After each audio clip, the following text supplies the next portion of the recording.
Hello കൂട്ടുകാരെ, ഞങ്ങളുടെ YouTube ചാനലിലേക്ക് എല്ലാവർക്കും സ്വാഗതം. ഇന്ന് ഞാൻ പറയാതെ തന്നെ അറിയാമല്ലോ ഇന്നത്തെ സ്പെഷ്യലും പ്രത്യേകത എന്താണെന്ന്. ഇന്നത്തെ ഈ പ്രാവശ്യത്തെ ക്രിസ്മസിന് ഒരു അടിപൊളി ഒരു പ്ലം കേക്കാണ്.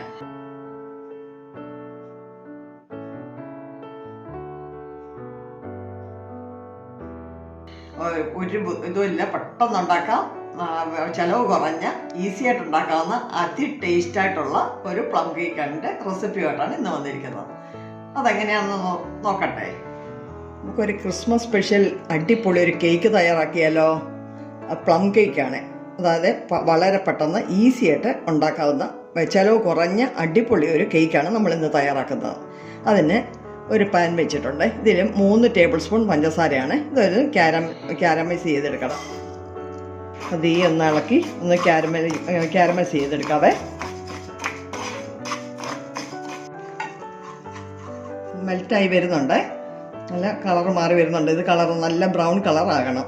ഇത് മെൽറ്റായി വന്നിട്ടുണ്ട്. ഇതിലേക്ക് നമുക്ക് 1/2 കപ്പ് വെള്ളം ഒഴിക്കാം. പതിയെ ഒഴിക്കണം, വെള്ളം തെറിക്കും. നന്നായിട്ടൊന്ന് മിക്സ് ചെയ്തെടുക്കാം. നന്നായിട്ട് ക്യാരമൈസ് ചെയ്ത് വെച്ചിട്ടുണ്ട്. ഇനി നമുക്കൊരു കുറച്ച് ഡ്രൈ ഫ്രൂട്ട്സ് എടുക്കാം. ഇത് 1 ടേബിൾ സ്പൂണ് കിസ്മിസ്, 1 ടേബിൾ സ്പൂൺ ഉണക്കമുന്തിരി, 1 ടീസ്പൂണ് ടൂട്ടി ഫ്രൂട്ടി. ഇതെല്ലാം കൂടെ നമുക്കൊരു പാത്രത്തിലേക്ക് എടുക്കാം. നമ്മുടെ ഈ ഷുഗർ സിറപ്പ് ഈ ഡ്രൈ ഫ്രൂട്ട്സിലേക്ക് ഒഴിച്ച് വെക്കാം. എന്നിട്ട് ചെറുതായിട്ടൊന്ന് കുതിർന്ന് കിട്ടണം. ഈ ചെറിയ ചൂടോടെ വേണം ഇത് ഒഴിക്കാനായി. ബാക്കി കാര്യങ്ങളൊക്കെ ചെയ്യുന്ന സമയത്തിന് ഇതൊന്ന് നന്നായിട്ടൊന്ന് കുതിർന്ന് വരും. ഇത് 1 ടേബിൾ സ്പൂൺ കാഷ്യൂനട്ടും 1 ടേബിൾ സ്പൂൺ ബദാമുമാണ് ചെറുതായിട്ട് അരിഞ്ഞ് വെച്ചിരിക്കുന്നത്. ഇതിനകത്തൊരു 1/2 ടേബിൾ സ്പൂണ് മൈദയും കൂടി ഇട്ടൊന്ന് മിക്സ് ചെയ്ത് വെക്കാം. കാരണം നമുക്ക് ഈ ഷുഗർ സിറപ്പിനകത്ത് നമ്മൾ ഇതിടത്തില്ല. കാരണം ഇതങ്ങ് കുതിർന്ന് മയമായി പോകും. നമുക്ക് ഇച്ചിരി ക്രിസ്പി ആയിട്ട് കടിക്കണ്ടേ, അതുകൊണ്ടാണ് നമ്മളിങ്ങനെ ചെയ്യുന്നത്. ഈ മൈദ ഇടുന്നത് ഇതെല്ലാം കൂടെ ഒരിടത്താകാതെ എല്ലായിടത്തും കൂടെ സ്പ്രെഡായിട്ട് കിടക്കാൻ വേണ്ടിയിട്ടാണ് നമ്മൾ ഇച്ചിരി മൈദ ചേർത്ത് വെച്ചിരിക്കുന്നത്.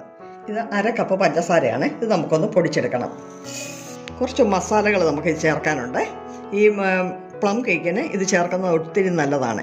ഇതൊരു ജാതിക്കായുടെ ഒരു ചെറിയൊരു ഭാഗം, 1 ഏലക്കായുടെ കുരു മാത്രം എടുത്ത് വെച്ചിരിക്കുന്നതാണ്. 1 ഏലക്കായുടെ കുരു മാത്രം എടുത്ത് വെച്ചിരിക്കുന്നതാണ്.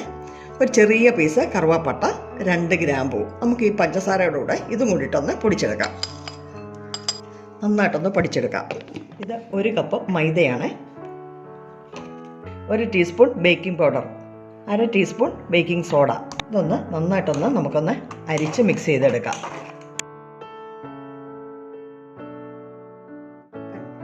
ഷുഗർ നന്നായിട്ട് പൊടിഞ്ഞിട്ടുണ്ട്. ഇതിലേക്ക് 2 മുട്ട, 1/2 cup vegetable oil, 1 teaspoon vanilla essence നമുക്കൊന്ന് അടിച്ചെടുക്കാം. മുട്ടയും ഓയിലും എല്ലാം നന്നായിട്ട് അടിച്ചെടുത്തിട്ടുണ്ട്. നമ്മൾ അരിച്ചു വെച്ചിരിക്കുന്ന ഈ മൈദയും സോഡാപ്പൊടിയും ബേക്കിംഗ് പൗഡറും എല്ലാം കൂടെ ഒരു പകുതി എടുത്ത് നമുക്കിതിനകത്തൊന്ന് ചെറുതായിട്ടൊന്ന് മിക്സ് ചെയ്യാം. കാരണം നന്നായിട്ടൊന്ന് മിക്സ് ആകാൻ വേണ്ടിയിട്ടാണ് മിക്സിയിലൊന്ന് കറക്കിയെടുക്കുന്നത്. പകുതി എടുത്ത് ഒന്ന് കറക്കി വെച്ച് ബാക്കി നമുക്ക് ഒന്നുകൂടെ അതുപോലെ ചെയ്യാം. അതടിച്ചെടുത്തോട്ടെ. ഇനി ബാക്കി പൊടിയും കൂടെ ഈ കൂട്ടത്തിലിട്ടാൽ ഇതുപോലെ ഒന്ന് ചെറുതായിട്ടൊന്ന് കറക്കിയെടുക്കാം. അപ്പോൾ ശരിക്കും മിക്സാക്കി കിട്ടിക്കോളും. അതുകൊണ്ടാണ് നമ്മൾ മിക്സിയിൽ തന്നെ ഒന്ന് കറക്കിയെടുക്കുന്നത്. നമുക്ക് മധുരം ഒന്ന് ബാലൻസ് ചെയ്യാനായിട്ട് ഒരു പിഞ്ച് ഉപ്പും കൂടെ ചേർക്കാം. മധുരം ഒന്ന് ബാലൻസ് ചെയ്യാനായിട്ട് ഇതൊന്ന് ചെറിയതായിട്ട് ഒന്ന് അടിച്ചെടുക്കാം. നമ്മുടെ ഇതെല്ലാം അരച്ച് കിട്ടിയിട്ടുണ്ട്.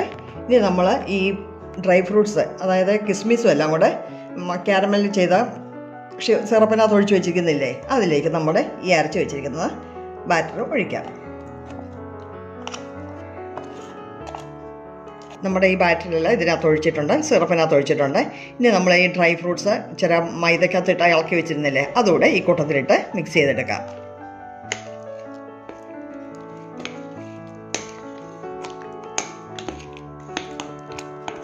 നമ്മുടെ ബാറ്ററൊക്കെ നല്ല ഭംഗിയായിട്ടെല്ലാം മിക്സ് ചെയ്ത് വെച്ചിട്ടുണ്ട്. ഞാനിവിടെ ഒരു കേക്ക് ടിന്ന് എല്ലാം റെഡിയാക്കി വെച്ചിട്ടുണ്ട്. സ്വല്പം എണ്ണമയം തൂത്തച്ച് ചില മൈദ കൊണ്ട് ശകലം ഒന്ന് സ്പ്രെഡ് ചെയ്തിട്ടുണ്ട്, ഒട്ടിപ്പിടിക്കാതിരിക്കാനായിട്ട്. ഈ ബാറ്റർ നമുക്ക് ഇതിലേക്ക് ഒഴിക്കാം.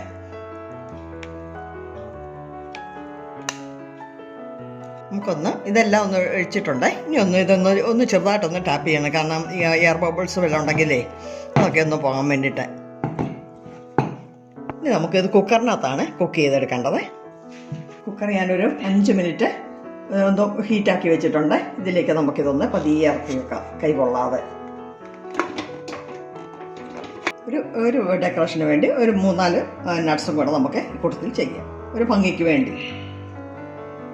ഇത് മൂടി വെച്ച് ഒരു 40 മിനിറ്റ് നേരമാണ് നമുക്ക് ലോ ടു മീഡിയം ഫ്ലെയിമിൽ വെക്കേണ്ടത്. നമ്മുടെ സൂപ്പർ കേക്ക് റെഡി ആയിട്ടുണ്ട്. നമുക്കൊന്ന് നോക്കാം ഇത് വെന്തോന്ന്. ഉണ്ടോ, നന്നായിട്ട് വെന്തിട്ടുണ്ട്. നടുക്ക് കുത്തിയിട്ടും നല്ല ഇതായിട്ടാണ് കിട്ടിയിരിക്കുന്നത്. നന്നായിട്ട് വെന്തിട്ടുണ്ട്. ഇതിനകത്തൊന്ന് എടുത്ത് മാറ്റി വെക്കാം, ചൂടല്ലേ. ഇടിപ്പൊള്ളി സൂപ്പറായിട്ടുണ്ട്. ഒന്ന് തണുത്ത് കഴിയുമ്പോൾ നമുക്കൊന്ന് കട്ട് ചെയ്ത് നോക്കാം. നല്ല സോഫ്റ്റാണ്. നമ്മുടെ കേക്കൊക്കെ റെഡി ആയിട്ടുണ്ട്. സൂപ്പറാണ്. ഈസി ആയിട്ടും ഹെൽത്തി ഉള്ളതാണ്. സിമ്പിളായിട്ട് ഉണ്ടാക്കാവുന്നതാണ്. കണ്ടോ, നല്ല സോഫ്റ്റാണ്. കണ്ടോ, നമുക്കിതൊന്ന് മുറിച്ച് നോക്കാം.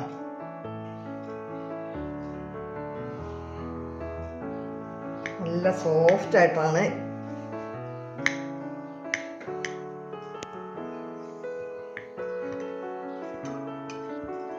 കണ്ടോ, ഞാൻ പറഞ്ഞ പോലെ തന്നെയല്ലേ, നിങ്ങൾക്ക് എത്ര സോഫ്റ്റാന്ന് നോക്കിയേ. നമുക്ക് റമ്മൊന്നും വേണ്ട, റമ്മൊന്നും ഇല്ലാതെയാണ് നമ്മൾ തയ്യാറാക്കിയിരിക്കുന്നത്. ഈസി മെത്തേഡാണ്. ഉണ്ടോ, ഇപ്രാവശ്യത്തെ ക്രിസ്മസിന് എല്ലാവരും ഇതൊന്ന് ട്രൈ ചെയ്ത് നോക്കണം. ഞങ്ങളുടെ വീഡിയോ ഇഷ്ടമായെങ്കിൽ ലൈക്ക് ചെയ്യുക, കമൻറ്റ് ചെയ്യുക, ഞങ്ങളെ സപ്പോർട്ട് ചെയ്യുക. എല്ലാവർക്കും ക്രിസ്മസിൻ്റെയും പുതുവത്സരത്തിൻ്റെയും ആശംസകൾ. Happy Christmas. എല്ലാവരും സന്തോഷമായിട്ടിരിക്കുക. ഇനി അടുത്തൊരു നല്ല വീഡിയോയുമായി വരുന്നിടം വരെ by. We wish you a Merry